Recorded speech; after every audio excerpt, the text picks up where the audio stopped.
Hallelujah, hallelujah, hallelujah. Thank you, Jesus. Thank you, Jesus. Thank you, Lord. Thank you, Jesus. Thank you, Jesus. धन्यवाद यीशु, धन्यवाद, धन्यवाद, धन्यवाद ओ यीशु, धन्यवाद, धन्यवाद। सभी को प्रेज द लॉर्ड, जय मसीह की। आज की सुबह में आप सभी का स्वागत करते हैं। प्रभु को धन्यवाद देते हैं कि प्रभु ने हम सभी को ये अपॉर्चुनिटी दी कि हम सब मिलकर आज के इस सुबह में प्रभु को धन्यवाद दे। प्रभु भला है और अद्भुत काम करता है हमारे जीवनों में। इतना ही नहीं, हर सुबह प्रभु हमें कुछ नई बातों को सिखाता है, हमें रिमाइंड करवाता है।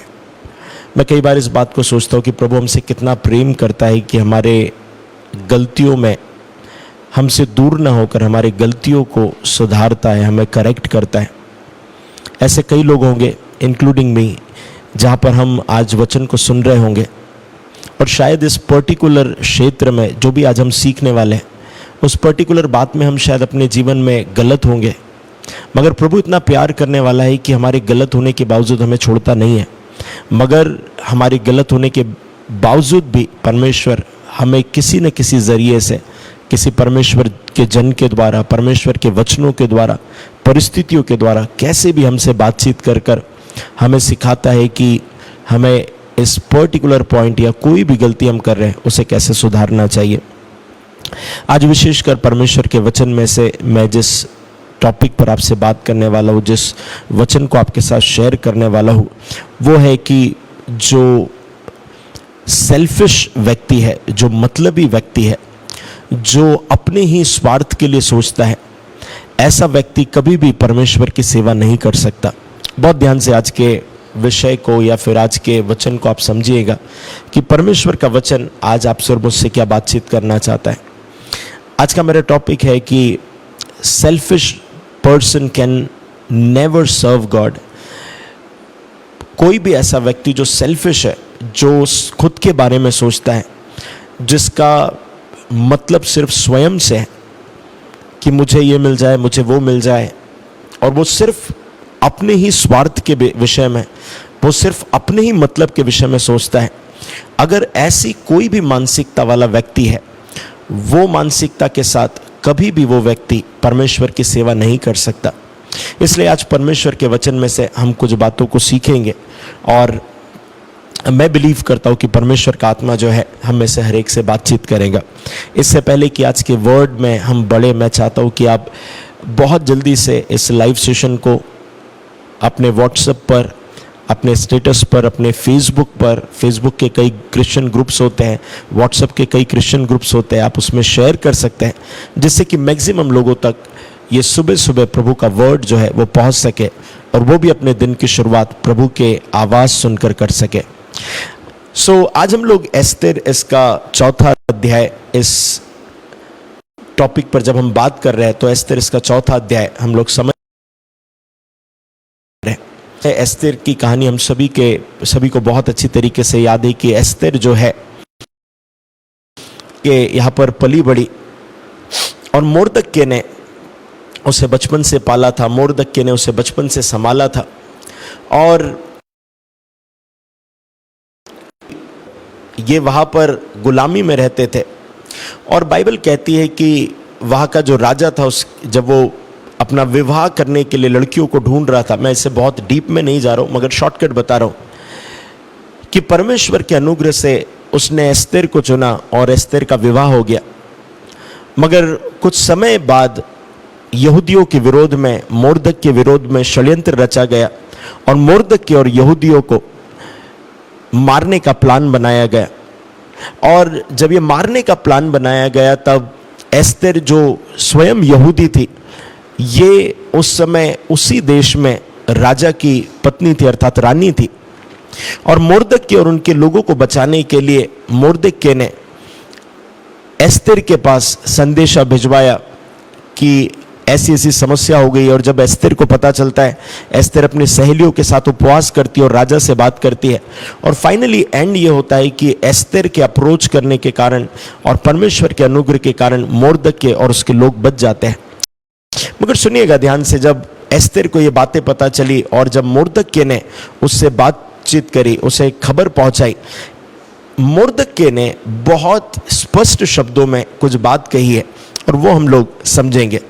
बाइबल कहती है, तब मोर्दक्य ने, 4 अध्याय 13वीं आयत, एस्तेर, तब मोर्दक्य ने एस्तेर के पास यह कहला भेजा, तू मन ही मन यह विचार न कर कि मैं ही राजभवन में रहने के कारण और सब यहूदियों में से बची रहूंगी, क्योंकि जो तू इस समय चुपचाप रहे तो और किसी न किसी उपाय से यहूदियों का छुटकारा और उद्धार हो जाएगा, परंतु तू अपने पिता के घराने समेत नष्ट होगी। क्या जाने तुझे ऐसे ही कठिन समय के लिए राजपद मिल गया हो। हालेलुया। सो मोर्दक्य क्या कहता है, बताए कि क्या जाने इसी समय के लिए, इस कठिन परिस्थिति के लिए तुझे राजपद मिल गया हो। अब सुनिएगा, एस्तेर एक राजपद पर थी, वो रानी थी, और यहूदियों के मरने से, मोर्दक्य के मरने से उसे कोई भी तकलीफ नहीं होने वाली थी।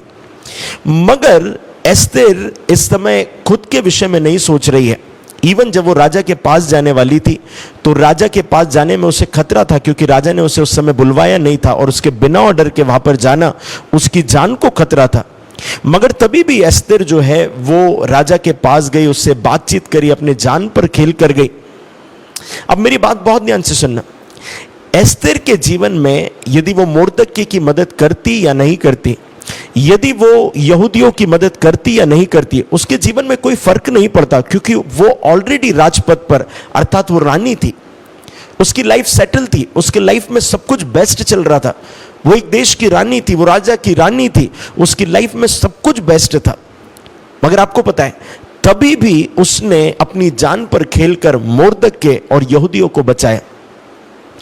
जब आप पूरी बाइबल पढ़ेंगे तब आप हर एक उन व्यक्तियों को जिन्होंने प्रभु की सेवा करी, जिन्हें प्रभु ने खड़ा किया, आप उनके कैरेक्टर में, उनके नेचर में एक बात बहुत महत्वपूर्ण देखेंगे। और वो बात जो है, वो महत्वपूर्ण बात यह है कि वे लोग स्वार्थी नहीं थे। वे अपने विषय में, अपने स्वार्थ के विषय में नहीं सोचते थे। मगर आज मनुष्य जो है, वो मैक्सिमम लोग जो है अपने जीवन में अपने स्वार्थ के बारे में समझते हैं, अपने स्वार्थ के बारे में सोचते हैं।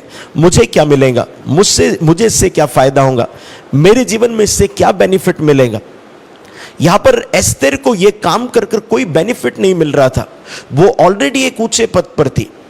मगर आपको पता है, वो इस बात को जानती थी कि इस पद पर लाने वाला कोई और नहीं, सेनाओं का यहोवा है, और सेनाओं का यहोवा यहूदियों की ओर से खड़ा है। और वो उस बात को समझ गई थी कि प्रभु ने मुझे इस पद पर यदि लाया है, वो इसीलिए लाया है क्योंकि मैं इन लोगों की मदद कर सकूं। आपको पता है, एक सेल्फिश व्यक्ति किसी की मदद करने के लिए नहीं आता। एक सेल्फिश व्यक्ति सोचता है कि मैं लोगों से क्या पालूं, मैं लोगों से क्या हासिल कर लूं, मुझे लोगों से क्या मिल जाएगा। सेल्फिश व्यक्ति का गुण क्या होता है पता है, वो सिर्फ अपने बारे में सोचता है। मगर एक सच्चा प्रभु का चेला, एक सच्चा मसीह व्यक्ति क्या होता है पता है, वो अपने बारे में कम, मगर वो दूसरों के बारे में ज्यादा सोचता है। अगर आप वो व्यक्ति है जहां पर आप अपने जीवन में दूसरों के बारे में सोचने वाले व्यक्ति है, तब आप अपने जीवन में परमेश्वर के एक सेवक बनकर परमेश्वर की सेवा कर पाएंगे। अन्यथा आप अपने जीवन में कभी भी परमेश्वर की सेवा और परमेश्वर के कामों को नहीं कर पाएंगे। आपके जीवन में आप सेल्फिश व्यक्ति तो नहीं है, आप सिर्फ अपने बारे में तो नहीं सोचते, आप सिर्फ ये तो नहीं सोचते कि आपको उद्धार मिल गया, आपको अनंत जीवन मिल गया और अब मुझे किसी और व्यक्ति की जरूरत नहीं है, अब मुझे किसी की भी जरूरत नहीं है, मुझे किसी से कोई लेना देना नहीं है, क्योंकि मेरा काम जो है वो मेरा काम अब हो गया है। मगर याद रखिएगा, जब आप अपने जीवन में उस नेचर को लेकर चलते हैं जहां पर आपको लगता है अब मेरा काम हो गया है, मुझे और किसी से कोई लेना देना नहीं है, इसका मतलब यह है आप में वो एक स्वार्थी व्यक्ति का चरित्र आपके अंदर आ गया है। और यदि किसी व्यक्ति के अंदर स्वार्थी वो गुण आ गया है, आप अपने जीवन में कभी भी परमेश्वर के फेवर को नहीं देख पाएंगे और ना ही आप कभी परमेश्वर की सेवा कर पाएंगे। बहुत ध्यान से आज मेरी बात को समझिएगा, मैं आप लोगों से क्या कहने की कोशिश कर रहा हूं। यदि आप एक स्वार्थी व्यक्ति है, यदि आपके जीवन में वो स्वार्थ भरा हुआ है, आप कभी भी अपने जीवन में परमेश्वर के कार्यों को नहीं देख पाएंगे और ना ही आप परमेश्वर की सेवा कर सकते। आप सभी को पता है कि पुराने नियम में एक घटना का चित्रण है जहां पर कोढ़ियों को उनके देश से बाहर निकाल दिया गया था। और जब उन कोढ़ियों को पता चला, जब वहां पर अकाल था और जब उन कोढ़ियों को पता चला कि हमें उस गांव के लोगों ने बाहर निकाल दिया है, बाहर उन्हें डाल दिया है, और वे उस देश में बाहर थे और अकाल पड़ा हुआ था, जिस गांव के लोगों ने उन्हें बाहर निकाल दिया था, आपको पता है जब इन कोढ़ियों को पता चला कि जो विरोधी थे वे विरोधी डर के कारण भाग गए हैं और उनकी इतनी बड़ी लूट जो है वो बची हुई है। आपको पता है जिस स्थान के लोगों ने उन कोढ़ियों को अपने शहर से, अपने गांव से बाहर निकाल दिया था, वे सबसे पहले ये शुभ समाचार देने के लिए उन गांव के लोगों के पास गए। पुराने नियम में ये घटना लिखी हुई है। आपको पता है वो जो कोढ़ी थे, उनके जीवन में उनको पता था इन गांव के लोगों ने हमें धुतकार दिया, हमें गांव के बाहर निकाल दिया, हमें घर से अलग कर दिया।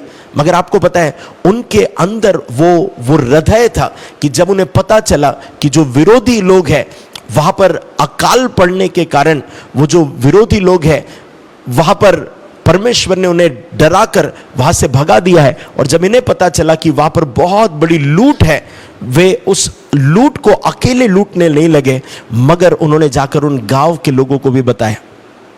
यह होता है हृदय, जहां पर वो सेल्फिश नहीं बने, लोगों के बुरा करने के बाद भी वो सेल्फिश नहीं बने, लोगों के गलत करने के बाद भी वो सेल्फिश नहीं बने। लोगों ने उन्हें गांव से निकाल दिया मगर वे सेल्फिश नहीं बने। लोगों ने उन्हें धुतकारा होगा, लोग उनके होंगे, लोग उन्हें देखना पसंद नहीं करते होंगे, मगर तभी भी इस अकाल की परिस्थिति में उन्होंने इस शब्द को कहा, क्या ये शुभ समाचार हमें अपने तक रखना चाहिए और लोगों से नहीं बांटना चाहिए?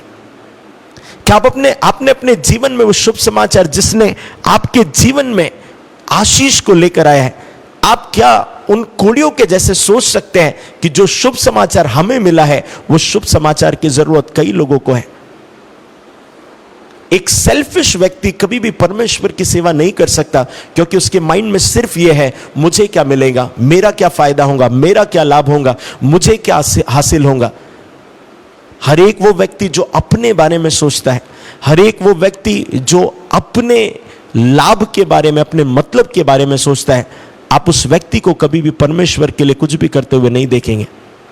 आप बाइबल में किसी भी व्यक्ति की घटना को ले लीजिए। आप यदि मूसा के बारे में बात करेंगे, मूसा ने अपना कारोबार, अपना सब कुछ छोड़कर वो परमेश्वर का दर्शन पूरा करने के लिए उन इजराइलियों के लिए चला गया, इजराइलियों को मिस्र देश की गुलामी में से लेकर लाने के लिए चला गया।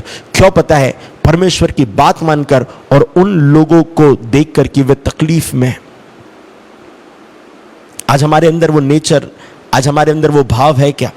एक मसीह होने के नाते हम तब तक मसीह नहीं है प्रियो, जब तक हमारे जीवन में हम एक सेल्फिश व्यक्ति है, हम खुद के बारे में सोच रहे हैं, हम खुद के विषय में सोच रहे हैं। आपको पता है बाइबल में एक बहुत अच्छी घटना का चित्रण किया गया है। आपने सभी ने एलीशा और नामान के विषय में सुना होगा कि नामान को कोढ़ था और वो एलीशा के पास आया। एलीशा ने उससे कहा, यरदन नदी में जाकर 7 बार डुबकी मार, और वो उसका कोढ़ पूरा चला गया। मगर आपको पता है क्या कि इसकी जो शुरुआत है, नामान को ये गुड न्यूज़ किसने दी थी? आपको पता है नामान को ये गुड न्यूज़ एक लड़की ने दी थी, और वो लड़की कौन थी पता है? जो उसके घर में गुलाम होकर रह रही थी, जो उसके घर में काम करने वाली एक छोटी लड़की थी। बाइबल में लिखा हुआ है एक छोटी लड़की जो गुलाम थी, जो शायद नामान के घर पर काम करती होंगी।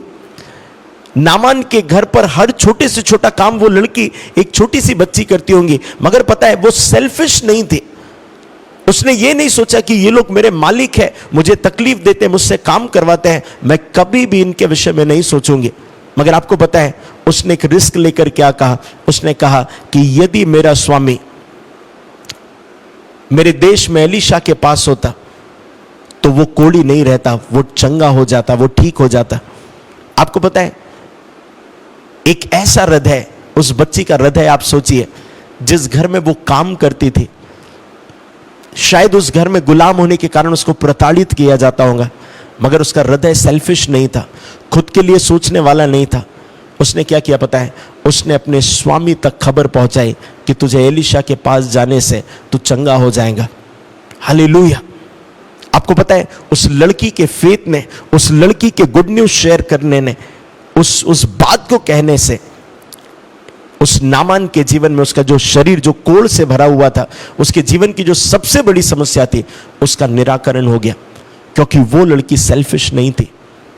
हमारे जीवन में हम अगर सेल्फिश है, हम कभी भी अपने जीवन में परमेश्वर के कार्यों को नहीं कर सकते।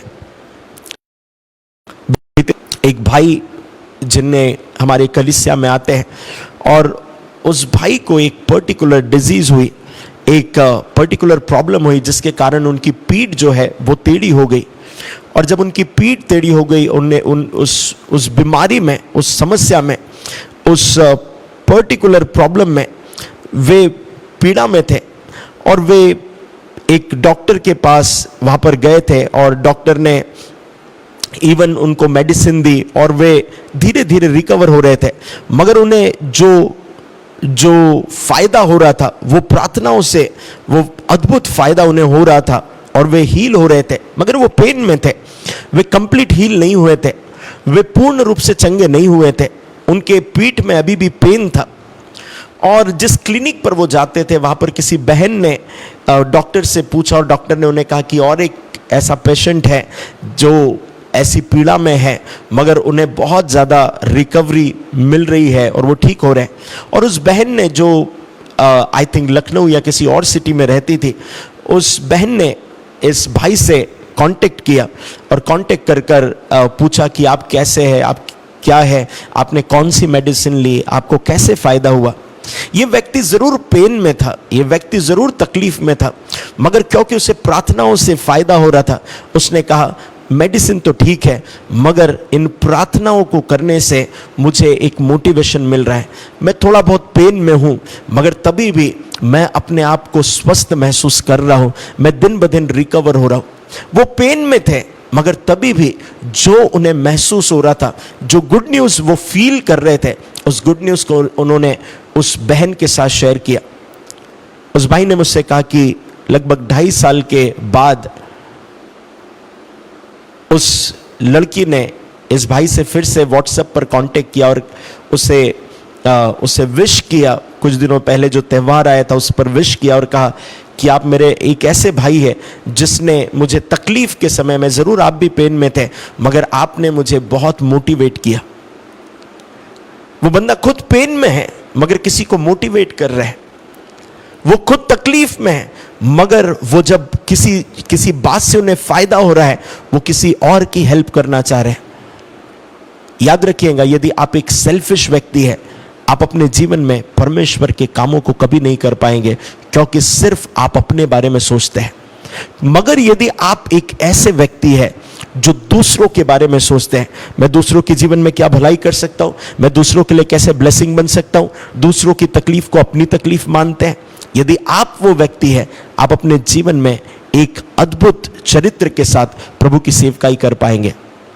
आज मैं और मेरी वाइफ कार में हम कहीं जा रहे थे, और जब हम लोग एक रास्ते को क्रॉस कर रहे थे, हमने एक बुजुर्ग महिला को बैठे हुए देखा, और उसके पास एक लड़का खड़ा हुआ था। क्योंकि वो एक टर्न था, हम बहुत स्लो जा रहे थे, थोड़ा सा रुके थे, और हम लोग टर्न लेकर जा रहे थे।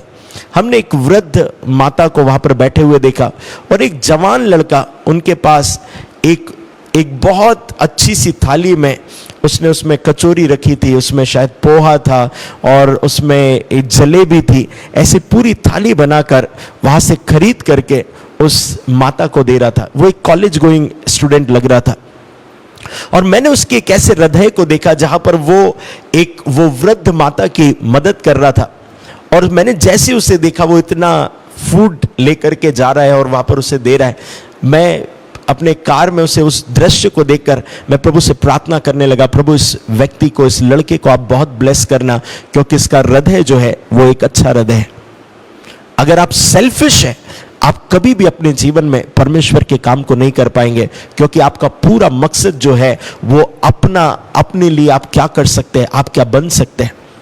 आपको पता है, परमेश्वर ने अब्राहम को इसलिए नहीं चुना था कि परमेश्वर अब्राहम को ब्लेस करे। परमेश्वर ने अब्राहम को इसलिए चुना था क्योंकि वो ब्लेसिंग बने।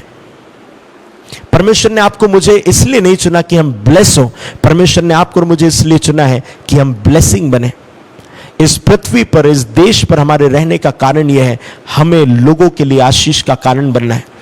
वो तरीका कोई भी हो सकता है। हम शायद किसी गरीब की मदद करें, किसी बीमार की मदद करें, किसी के लिए प्रार्थना करें, किसी के लिए सहायता का हाथ बढ़ाएं। हम किसी भी तरीके से लोगों के लिए हेल्पफुल हो सकते हैं। मगर याद रखिएगा, यदि आप एक अच्छे इंसान नहीं बन सके, आप कभी भी एक अच्छे मसीह नहीं बन पाएंगे। यदि आप सेल्फिश व्यक्ति है, आपको क्या फायदा मिल सकता है, आपको इससे क्या बेनिफिट मिल सकता है, यदि आपकी सोच यह है, आप कभी भी परमेश्वर के कार्यों को नहीं कर पाएंगे। आज के इस वर्ड से मैं आपको इनकरेज कर कहना चाहता हूं, आज के संदेश से मैं आपको इनकरेज कर कहना चाहता हूं, हमारे जीवन में हम कितना ज्यादा इस बात को सोचते हैं हमें लोगों के लिए कुछ करना है। हालेलुया। एस्तर रानी अपने जीवन में सब कुछ पा चुकी थी, उसे उस देश का सबसे महत्वपूर्ण पद मिल गया था। वो एक राजा की पत्नी थी, वो स्वयं में रानी थी, मगर वो उस बात को नहीं भूली थी वो यहां पर आई कैसे। कई बार जब हमारे पास बहुत अच्छा जॉब आ जाता है, हमारे पास अच्छा घर आ जाता है, हमारे पास अच्छी कार आ जाती है, हम इस बात को भूल जाते हैं कि प्रभु ने हमें इस स्थान पर, इस पद पर हमें क्यों लेकर आया, क्यों प्रभु ने हमें फाइनेंस दिया हुआ है, क्यों हम हमारे घर में सारी चीजों को अच्छे से खा पा रहे हैं, क्यों हम हमारे जीवन में हर एक जरूरतों को पूरा कर पा रहे हैं, क्यों हम हमारे जीवन में हमारी हर एक नीड पूरी हो रही है और कुछ बच रहा है। मगर जब हम इस स्थान पर हैं या हम किसी एक इन्फ्लुएंशियल पद पर हैं, हम लोगों के बारे में सोच रहे हैं क्या, हम लोगों की परिस्थितियों के बारे में सोच रहे हैं क्या, हम लोगों की मदद करने के बारे में सोच रहे हैं क्या, और हम लोगों की परिस्थितियों में उन्हें हाथ देकर उठाने के लिए सोच रहे हैं क्या। हालेलुया। आप हर समय याद रखिएगा, मैंने इस बात को ऑब्जर्व किया है कि बहुत सारे लोग जब ऊंचे पद पर आ जाते हैं, उनके पास पैसा आ जाता है, वो अपने रिश्तेदारों को, परिवार वालों को नीचे दिखाने की कोशिश करते हैं। वे चाहते हैं कि हर समय जब मैं थोड़ी भी किसी को मदद करूं, लोग जो है मुझे बहुत धन्यवाद दे, मुझे बहुत बड़ा समझे। ऐसी मानसिकता जो आपके सोशल वर्क करने पर या कोई भी काम करने पर आप अपने आप को महान बनाना चाहते हैं, याद रखिएगा आप अपने जीवन में कभी भी, आप अपनी लाइफ में कभी भी परमेश्वर की सेवा आगे नहीं कर पाएंगे। हम कोशिश करते हैं कि हर महीने ऐसे वृद्ध लोग, ऐसे बुजुर्ग लोग और जिनके बच्चे उन्हें नहीं संभाल रहे, हम उन्हें कुछ सपोर्ट करें, उन्हें कुछ मदद करें। और मेरे माता पिता के परिचित एक फैमिली, जिन्हें मम्मी पापा ने कहा कि बेटा इनके फाइनेंशियली बहुत तकलीफ में, और हमने उन्हें, वो मसीह परिवार है, क्रिश्चियन परिवार है, और हमने उन्हें सपोर्ट करना प्रारंभ किया। और जब हमने सपोर्ट करना प्रारंभ किया तो हर महीने जब हम उन्हें सपोर्ट करते थे, क्रिश्चियन परिवार ही है, और हम उन्हें जब हर महीने सपोर्ट करते थे, सो वे जैसे उनके हम सपोर्ट करते थे उन्हें, वो तुरंत मुझे कॉल करते थे और बहुत सारा थैंक यू बोलते थे। मैंने उनसे कहा कि ये मैं पर्सनली खुद नहीं कर रहा हूँ, ये हमारे चर्च की तरफ से हम आपको मदद कर रहे हैं, सो आप थैंक यू मत बोलिए, हम सबके साथ जिसको हम की हेल्प कर सकते हैं हम कर रहे हैं। मैंने उन्हें मना किया। फिर अगले महीने जैसे ही हम उनकी मदद करते थे, वो तुरंत मुझे कॉल करते थे और आधे घंटे तक थैंक यू कहते थे। और मुझे लिटरली वो थैंक यू सुनना, वो अब मुझे अच्छा नहीं लगने लगा। उसका रीज़न ये है क्योंकि ये सपोर्ट ना मैं कर रहा हूँ, ना कोई मनुष्य कर रहा है, ये परमेश्वर उन्हें सपोर्ट करना चाहता है। और मैंने उनसे कई बार कहा कि आप मुझे थैंक यू मत बोलिए, इवन चर्च के लोगों को भी थैंक यू मत बोलिए, आप प्रभु को थैंक यू बोलिए। और जब वे इस बात को नहीं माने, वो हर समय thank you thank you thank you बोलते थे, मुझे बिल्कुल अच्छा नहीं लगने लगा। मैंने अपनी मम्मी को बोला कि आप थोड़ा सा उनको बोल देना कि अगर वो ज़्यादा थैंक यू बोलेंगे तो अगले बार से हम सपोर्ट नहीं करेंगे। और फिर उस दिन से उन्होंने थैंक यू बोलना छोड़ दिया। मैं आपसे क्या कहना चाहता हूँ पता है, आप अपने जीवन में आपको कभी भी सेल्फिश नहीं बनना है। आप जिस पद पर हैं, आप जिस कार्य के लिए प्रभु ने आपको चुना है, आपको एक बात याद रखना है, आपको एक बात याद रखना है, आप यदि प्रभु की सेवा करना चाहते हैं, आपका माइंडसेट कभी भी सेल्फिश नहीं होना चाहिए। मुझे क्या मिलेगा, मुझे क्या फ़ायदा होगा, मुझे क्या लाभ मिलेगा, मुझे इससे क्या बेनिफिट होगा। हालेलुया। प्रारंभिक दिनों में जब मैं सेवकाई करने के लिए किसी भी शहर में मुझे बुलाते थे, ऐसे कई दौर, ऐसे कई समय रहे जहाँ पर हमारे जाने आने का जो खर्चा था वो भी हमें कई बार नहीं मिला, मगर सिर्फ माइंड में ये था प्रभु आपके लिए कुछ करना है। और ऐसा मेरी बात नहीं, ऐसे कई पास्टर्स होंगे, ऐसे कई पास्टर्स होंगे।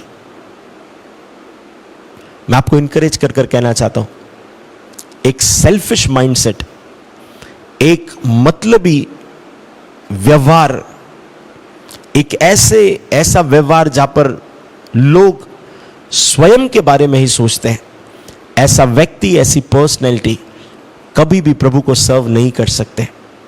अगर एस्तेर सिर्फ अपने बारे में सोचती, वो कभी भी प्रभु की सेवा नहीं कर पाती। यदि मूसा सिर्फ अपने बारे में सोचता, वो कभी भी इजराइलियों को मिस्र देश की गुलामी में से नहीं निकाल पाता। यदि वो छोटी लड़की सिर्फ अपने बारे में सोचती, तो अपने स्वामी तक कभी खबर नहीं पहुंचाती कि यदि तू एलिशा के पास होगा तो तू ठीक हो जाएगा। यदि वो कोढ़ी जिन्हें अपने गांव से निकाल दिया गया था, वहां पर अकाल था, यदि वे सिर्फ अपने बारे में सोचते, उन कोढ़ियों में इतना सारा धन बढ़ जाता और वे बहुत धनाढ्य हो जाते। इतनी लूट लूट कर वो बहुत धनाढ्य हो जाते। मगर आपको पता है, वे अपने जीवन में इस बात को सोचने लगे कि क्या ये गुड न्यूज़ हम लोगों के साथ शेयर नहीं करें। Everything which is good in your life, you should share that good news and good things with others. अगर आपकी सोच ऐसी है, मेरा क्या होगा, मेरा क्या फायदा होगा, अगर आप अपने फायदे की सोचने वाले व्यक्ति हैं, आप कभी भी परमेश्वर के राज्य में काम नहीं कर पाएंगे। आज की सुबह में मेरा आपको इनकरेज करने का सिर्फ यही मकसद है, सेल्फिश नहीं बनना है, अपने बारे में ही नहीं सोचना है। आप लोगों के बारे में सोचें, प्रभु के राज्य के बारे में सोचें। और जब आप प्रभु के राज्य के बारे में सोचेंगे, प्रभु आपकी जरूरतों को यूं ही पूरा करेगा। हालेलुया। मैं आज की इस सुबह में आप सबको इनकरेज करता हूं, अगर हमारा माइंडसेट कहीं पर भी वो सेल्फिश वाला हो गया, आइए उसे निकालते हैं। अगर हम अपने फायदे की सोचने वाले व्यक्ति हैं, उस माइंडसेट को निकाल देते हैं और प्रभु से कहते हैं, प्रभु मेरा माइंडसेट कभी भी वो सेल्फिश नेचर नहीं होना चाहिए। अपने लिए मुझे क्या मिलेगा, मेरा क्या होगा, मैं, ये नेचर मेरा नहीं होना चाहिए प्रभु। आइए प्रभु से अनुग्रह मांगते हैं कि वो सेल्फिश नेचर हमारे अंदर से निकल जाए और हम यीशु के जैसे हो जाए। हम यीशु के जैसे हो जाए, जो दूसरों के लिए, इस बात को जानते हुए कि लोग उसे इस पृथ्वी पर एक्सेप्ट नहीं करेंगे, मगर तभी भी उन्हीं लोगों के लिए इस पृथ्वी पर आकर अपने प्राणों को दे दिया। इसे कहते हैं एक ऐसा चरित्र जो सेल्फिश नहीं है। यीशु को पता था जिन लोगों को वो प्रचार कर रहा है, जिन लोगों के मध्य में वो, एक दिन वही लोग उसके अगेंस्ट हो जाएंगे, मगर तभी भी वो सेल्फिश नहीं हुआ। उसने किंगडम ऑफ गॉड को अपने तक सीमित नहीं रखा, मगर उसने किंगडम ऑफ गॉड को हर एक लोगों तक पहुंचा दिया। हालेलुया। इतना ही नहीं, बाइबल कहती है जब यीशु मसीह मरकर जिंदा हुए, वो 40 दिन और 40 रात अपने चेलों के साथ रहे और उनसे परमेश्वर के राज्य की बात करते रहे। वो परमेश्वर का राज्य उन लोगों को देने की बात कर रहे थे, उन लोगों तक पहुंचाने की बात कर रहे थे जिन्होंने यीशु को जानते हुए भी जाना नहीं, जिन्होंने यीशु को देखते हुए भी माना नहीं, यीशु के इतने कार्यों को देखते हुए उसे परमेश्वर के बेटे के तौर पर ग्रहण नहीं किया। वो उन लोगों के लिए किंगडम ऑफ गॉड देकर गया। हालेलुया। एक ऐसा परमेश्वर आपका और मेरा है जो सेल्फिश नहीं है, जो सेल्फिश नहीं है, जो सेल्फिश नहीं है, जिसने अपने प्राणों को दूसरों के प्राण, हमें बचाने के लिए दूसरों के प्राणों को नहीं लिया, हमें बचाने के लिए अपने प्राण को दे दिया। हालेलुया। वो सेम ज़ील और सेम कैरेक्टर हमारा होना चाहिए। हालेलुया। आइए अपनी आंखों को बंद करते और प्रभु से अनुग्रह मांगते हैं। प्रभु यीशु मसीह, हम जानते हैं प्रभु जिस विषय पर आज हमने बात करी है ये कठिन है, ये मुश्किल है, जहाँ पर हम अपने बारे में सोचना बंद कर कर लोगों के बारे में सोचें। हम प्रभु अपने स्वार्थ को छोड़कर हम दूसरों के विषय में सीख के दूसरों के विषय में उन्हें हेल्प करें, हम स्वार्थी ना बने। और प्रभु ये चरित्र, अगर ये स्वार्थीपन का चरित्र हमारे अंदर इसे निकालने में हमें आपके पवित्र आत्मा की सहायता चाहिए, आपका अनुग्रह चाहिए। हम एक ऐसे व्यक्ति बनना चाहते हैं जो अपने नहीं दूसरों के स्वार्थ की सोचे। अगर हम ऐसे व्यक्ति जो सेल्फिश है, ये कैरेक्टर, ये नेचर हमारे अंदर से निकाल दीजिए पवित्र आत्मा, और हमें एक ऐसा व्यक्ति बनाए जो यीशु के जैसे, जिसका चरित्र यीशु के जैसे। प्रभु वो बात हमारे अंदर आने दीजिए। हमें आपके पवित्र आत्मा की सहायता चाहिए ऐसा व्यक्तित्व हमारे अंदर बनने में। आपने हमारी प्रार्थनाओं को सुना है, धन्यवाद देते हैं। यीशु के सामर्थ्य नाम में मांग लेते हैं, आमीन आमीन। मैं बिलीव करता हूँ प्रियो कि परमेश्वर की आत्मा ने आपसे मुझसे बातचीत करी है। ये वर्ड सिर्फ सुनकर भूल नहीं जाना है, इसे पूरे दिन भर अपने माइंड में मेडिटेट करना है। यहोशू 1:8 के अनुसार कि व्यवस्था की पुस्तक तेरे चित्त से अलग ना हो। सो ये व्यवस्था की पुस्तक में लिखी हुई बात कि हमें स्वार्थी नहीं बनना है, हमें एस्तेर के जैसे व्यक्तित्व वाला व्यक्ति बनना है, हमें मूसा के जैसे व्यक्तित्व वाला व्यक्ति बनना है। सो ये अपने माइंड में आप चलने दीजिए। सेल्फिश माइंडसेट आपकी ज़िंदगी से हट जाए, मेरी ज़िंदगी से हट जाए, और हम लोगों के लिए सोचते रहे, हम लोगों के उत्थान के लिए सोचते रहे, इस देश के भलाई के लिए सोचते रहे, हमारे समाज की भलाई के लिए सोचते रहे। हमारा माइंडसेट यही रहे। हालेलुया। सो मैं बिलीव करता हूँ कि आपने सिर्फ वचन सुना ही नहीं, मगर आप उसके अनुसार चलेंगे भी और इसे फॉलो करेंगे, दिन भर इसे मेडिटेट करें। ज़रूर से ये वर्ड जो है आपको बरकत देगा, आशीष देगा। इससे पहले कि आज के वर्ड को मैं एंड करूँ, मैं चाहता हूँ कि आप इस लाइव सेशन को लोगों के साथ शेयर करें और होने दीजिए कि कई लोगों तक परमेश्वर का वचन जो है वो पहुँच नहीं पाए और लोग इस बात को समझे। हमें स्वार्थी नहीं होना है, हमें लोगों के बारे में सोचना है, क्योंकि जिस खुदा को हम फॉलो कर रहे हैं, जिस यीशु की हम संतान हैं, उसने हमें यही सिखाया है। हम स्वार्थी नहीं रह सकते, हम स्वार्थी हमें नहीं होना है, हमें दूसरों के बारे में सोचना है। चाहे वो हमसे प्रेम करे या ना करे, हमें लोगों के लिए प्रार्थना करना है, उनकी केयर करना है, और यदि कोई ज़रूरत में है हमें उनकी मदद करना है। और ये कैरेक्टर सिर्फ आपके लिए ब्लेसिंग नहीं बनेगा, आपके समाज के लिए ब्लेसिंग नहीं बनेगा सिर्फ, मगर ये आपके देश की उन्नति का कारण भी बनेगा, हमारे देश की उन्नति का कारण बनेगा। सो प्रभु आप सभी को ब्लेस करे, प्रभु आप सभी को आशीषित करे। आज के सेशन को यहीं पर एंड करते हैं। इस लाइव सेशन को लोगों के साथ शेयर करना ना भूलें। कोशिश करें कि आप मैक्सिमम अपने क्रिश्चियन भाई बहनों के साथ इस लाइव सेशन को आप बांटें, जिससे कि प्रभु का वचन जो है उनके हृदय में काम करे। आज के सेशन को यहीं पर एंड करते हैं। आप में से जितने लोग हमें डेली सुनते हैं, प्रभु आप सभी को ब्लेस करें। और यदि आप वचन में से कुछ सीख रहे हैं, ज़रूर से हमें लिखकर व्हाट्सएप पर हमारे जो प्रेयर टावर का नंबर है उसमें लिखकर बताएं कि आप क्या सीख रहे हैं, आपके जीवन में क्या बदलाव आया है। प्रभु आप सभी को आशीषित करें, ब्लेस करें। आज के सेशन को हम यहीं पर एंड करते हैं। सभी को जय मसीह की। Praise the Lord. शलोम।